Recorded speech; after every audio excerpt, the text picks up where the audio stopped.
Buenos días.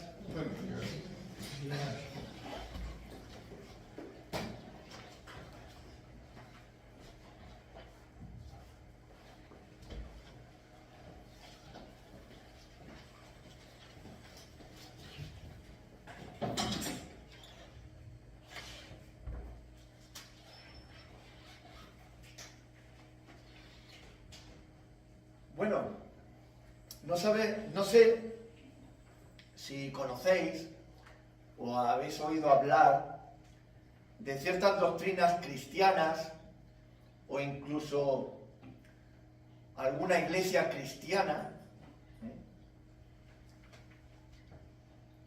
que hubo en siglos pasados, como los docetistas, siglo I, los ebionitas, siglo II, arrianos, que estos duraron bastante, incluso fueron una iglesia poderosa, arrianos en el siglo IV, los visigodos, por ejemplo, por dar un dato histórico, los visigodos que entraron en España y constituyeron lo que poco más tarde sería Hispania, o España, eran arrianos, eran cristianos arrianos, o los nestorianos, siglo V, son nombres raros, normalmente no salen las conversaciones.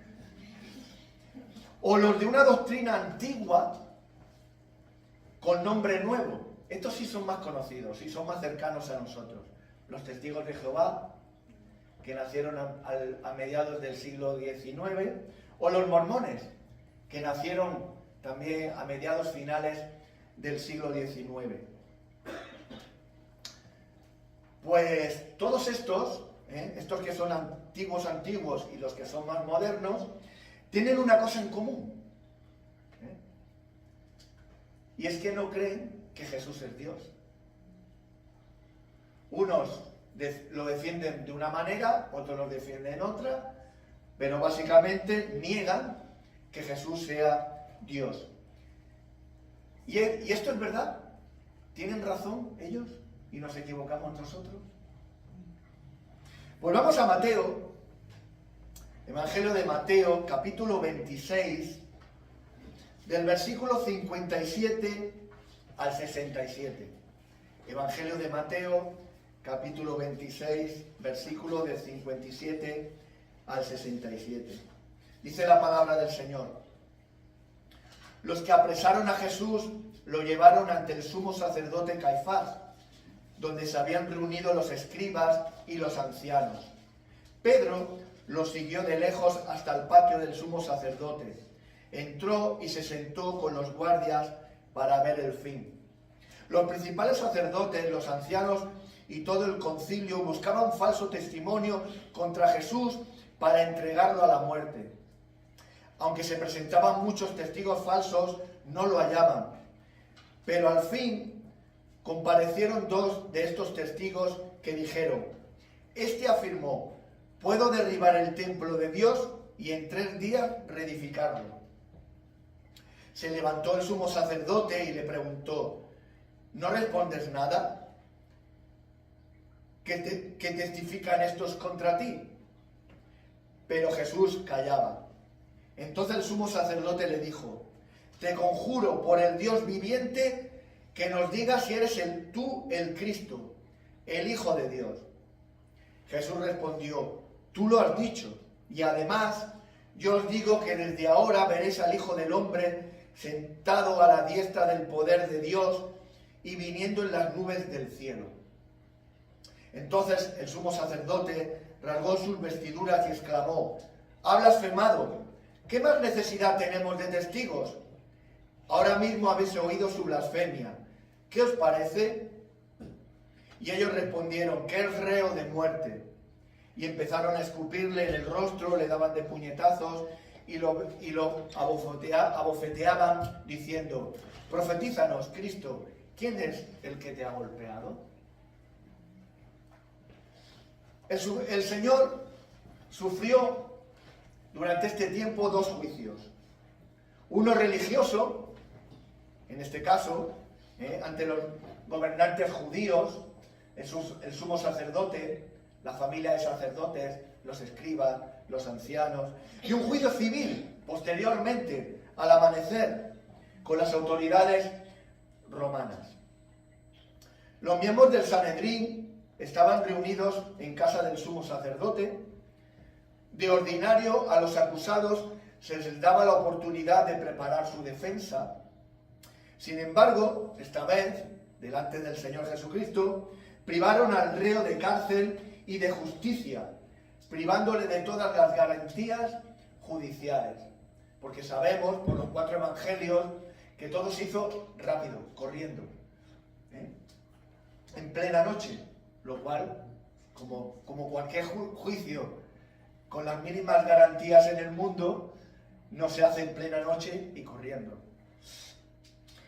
En esa noche fatídica, los saduceos, que es la familia de los sacerdotes, sacerdote y familia de los sacerdotes, los escribas y los ancianos exhibieron un total descuido de las normas bajo las que debían actuar.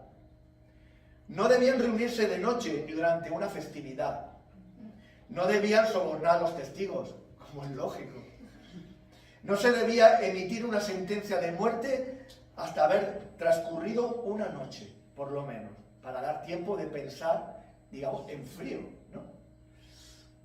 Hoy en día se da más tiempo, incluso. Y sus veredictos no eran vinculantes si no se reunían antes en el patio de la piedra labrada en el área del templo. Esto eran garantías, o por lo menos unas mínimas garantías de un juicio justo. Y en su ansia de librarse de Jesús, no dudaron en quebrantar sus propias leyes. Por la lectura vemos que Caifás era el juez presidente. Aparentemente el Sanedrín actuó a la vez como jurado y acusación, lo cual era cuanto menos irregular, porque realmente no había una acusación clara y directa de alguien que había sido perjudicado de alguna manera.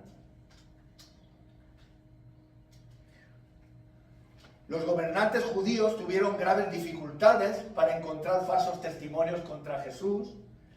Se ve en la lectura. 2 testigos falsos presentaron un embrollado relato de las palabras de Jesús, lo cual Caifás y el resto del Sanedrín se estaban dando cuenta que esto no iba nada bien, En medio de estas acusaciones, el Señor Jesús no abrió su boca. Se cumple así la profecía de Isaías 53, versículo 7. Como oveja delante de sus trasquiladores, no abrió su boca. Una de las tantas profecías que se cumplieron con el Señor Jesucristo. El sumo sacerdote, irritado ante su silencio y con la perspectiva de que se le escapaba la presa, le apremió a que diera respuesta aprovechando Levíticos capítulo 5, versículo 1, donde la ley de Moisés exigía que un judío testificase cuando fuese puesto bajo juramento por el sumo sacerdote. Jesús, como judío obediente bajo la ley, respondió lo que leemos en el versículo 64, que dice: y además yo os digo que desde ahora veréis al Hijo del Hombre sentado a la diestra del poder de Dios y viniendo en las nubes del cielo, lo cual es una cita de Daniel capítulo 7, versículo 13. Está citando al profeta Daniel, capítulo 7, versículo 13.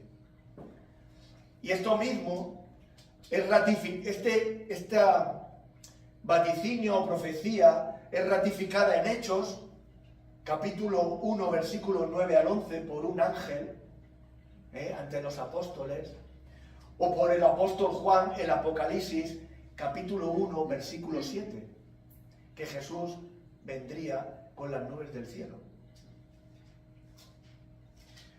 No solo fue todo un proceso antijurídico, sino además escandaloso.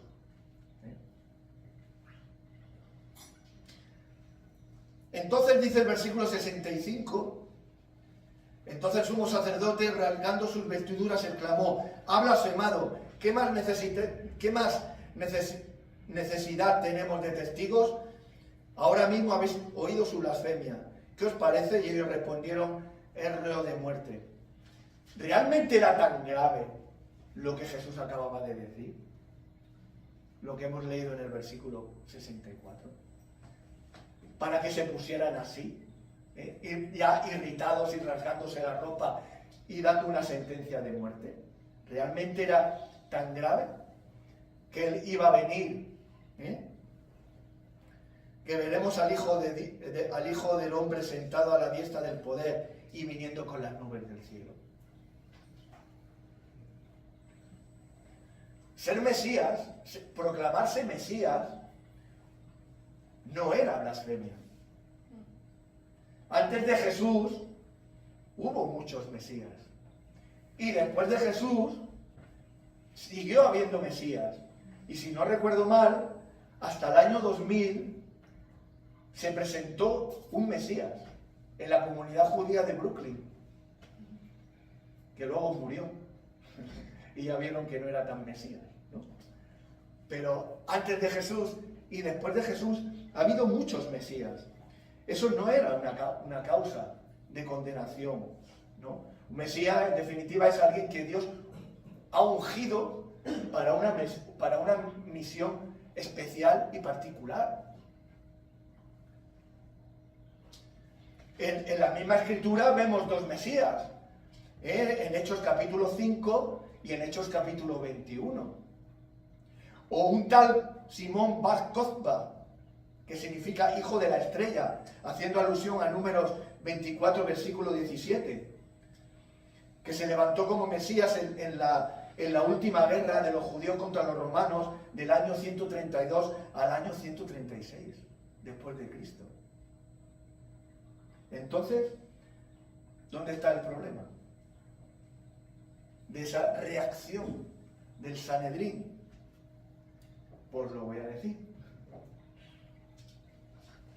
Dijo Jesús que Él vendría con las nubes del cielo. Que normalmente es un dato que leemos rápido y no reparamos en él. Y tienes mucha importancia. ¿Por qué? Porque a no ser que seas Dios, estás blasfemando. Estás dando una blasfemia. Porque solo Dios viene con las nubes del cielo. Lo vemos en Deuteronomio 33, 26, en el Salmo 104, versículo 3, en Isaías capítulo 19, versículo 1, en Daniel capítulo 7, versículo 13, y en el profeta Nahum capítulo 1, versículo 3. Solo Dios viene con las nubes del cielo y a juicio. Entonces, efectivamente, si Jesús no era Dios, estaba blasfemando. Si siendo hombre se hacía Dios, merecía la muerte. ¿Pero Jesús merecía la muerte por blasfemia?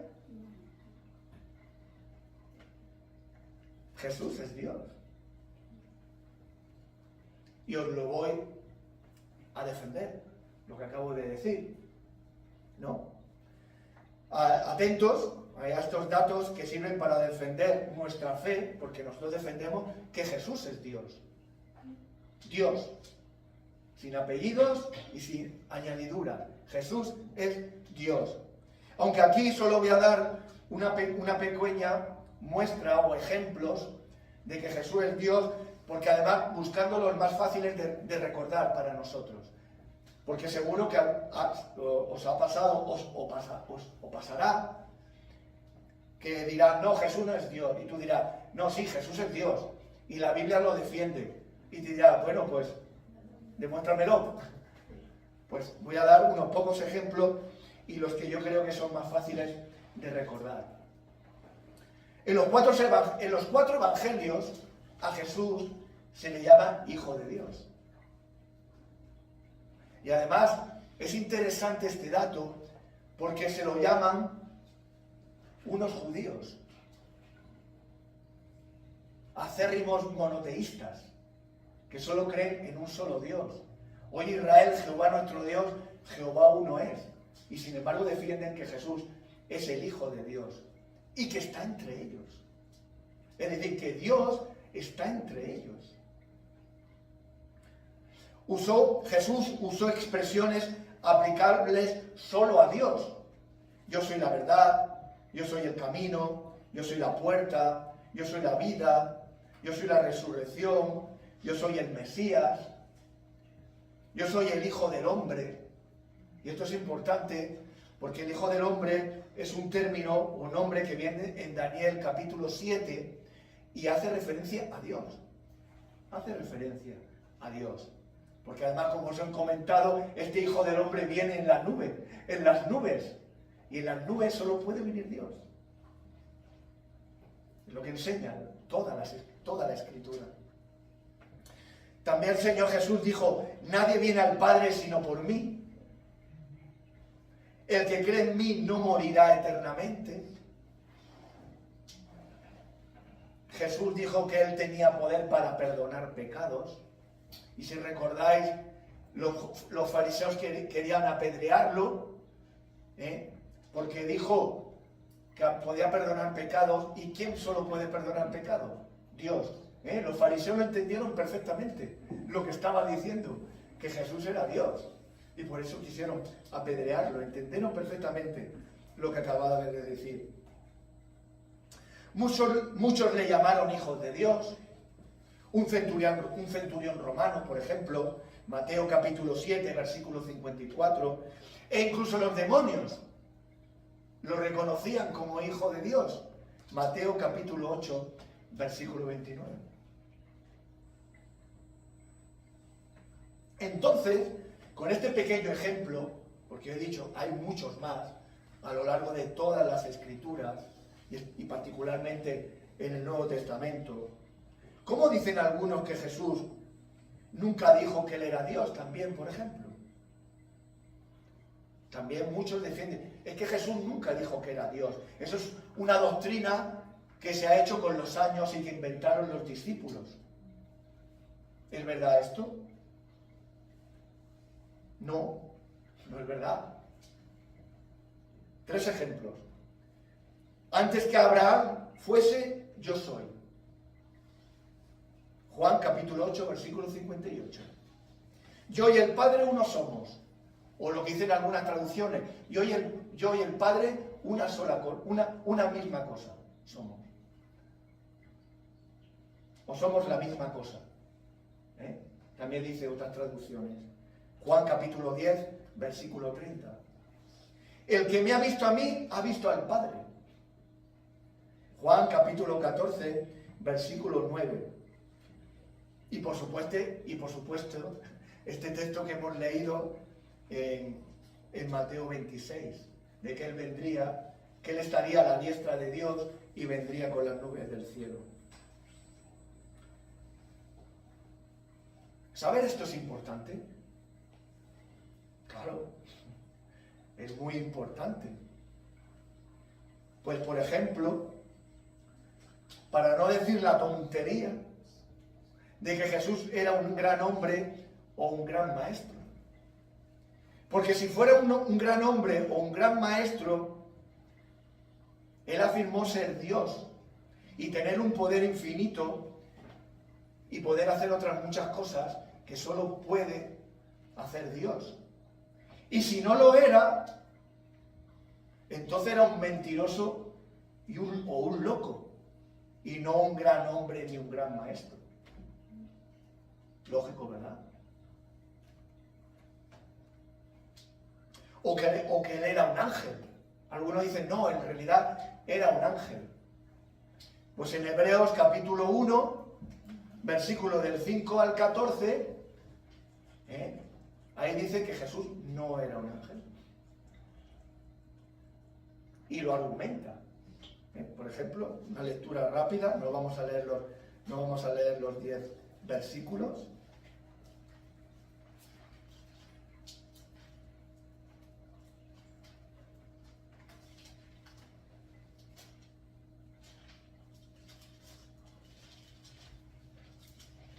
que dice: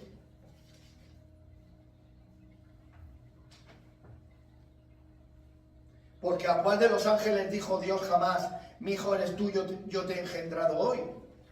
Ni tampoco yo seré un padre para él y él será un hijo para mí.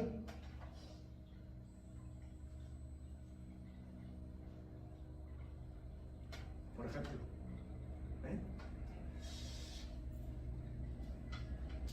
Y sobre todo, Él es el que trae salvación. Por eso también es importante creer que Jesús es Dios. Él es el que trae salvación a este mundo y una esperanza viva. Si Jesús no es Dios, nuestros pecados no han sido perdonados. No hay esperanza de vida eterna y no hay esperanza de vida eterna. Lo leemos en 1 Corintios, capítulo 15, versículo del 13 al 19. Porque si no hay resurrección de muertos, tampoco Cristo resucitó. Y si Cristo no resucitó, de nada sirve nuestra predicación y vuestra fe tampoco sirve para nada. Aún más, resultaríamos ser falsos testigos de Dios por haber testificado que Dios resucitó a Cristo, a quien no resucitó, si es que los muertos no resucitan. Porque si los muertos no resucitan, tampoco Cristo resucitó. Y si Cristo no resucitó, vuestra fe no sirve para nada. Y vosotros todavía estáis en vuestros pecados. Además, también los que murieron en Cristo están perdidos.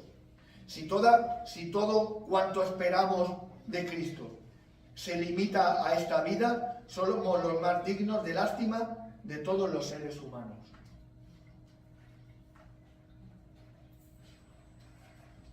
Es propio y bíblico considerar la muerte de Cristo como una gran manifestación del amor de Dios, o verla como un ejemplo de vida.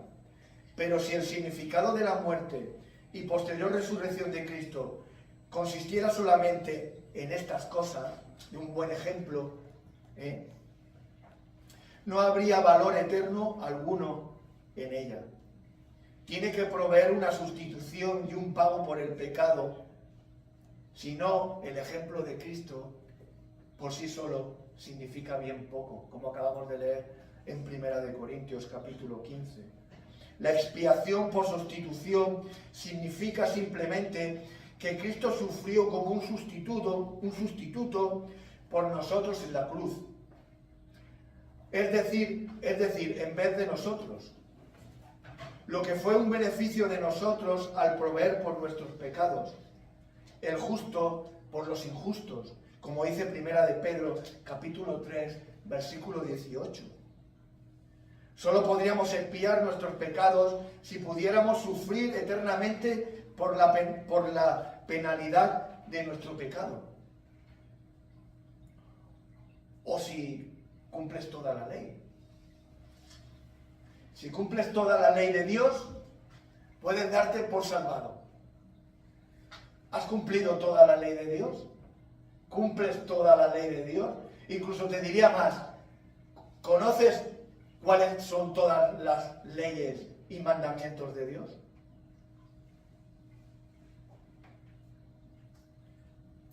Por supuesto, nunca conseguiremos esto por nosotros mismos. ¿Somos más santos y limpios que Dios? Dios intervino en una sustitución irremediable y nos dio un representante. Ahí es donde entra el Señor Jesucristo, el Hijo de Dios. Que Él sí proveyó una satisfacción eterna por nuestros pecados. Marcos capítulo 10. Marcos capítulo 10, versículo 45. Porque el Hijo del Hombre no vino para ser servido, sino para servir y para dar su vida en rescate por muchos.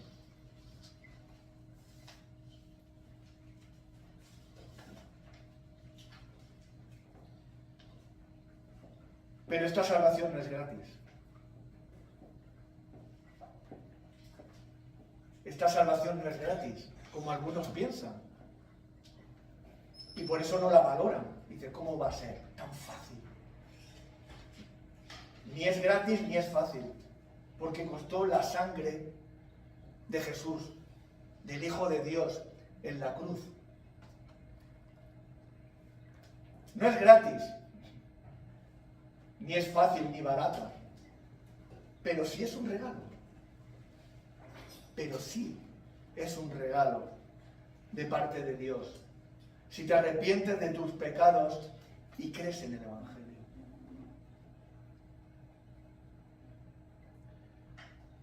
Hoy todavía es día de arrepentimiento. Hoy todavía es día de salvación. Mañana no lo sabes, o dentro de un rato. No lo sabes, porque nosotros no sabemos qué nos va a pasar. Ni hoy, ni dentro de un rato, ni mañana, ni pasado. Por lo tanto, arrepiéntete y sé salvo. Y para finalizar, una frase, ¿no? También de por qué es importante todo lo que he dicho. Conocer a Cristo es conocerte a ti. Conocer a Cristo es conocerte a ti mismo. Que el Señor bendiga.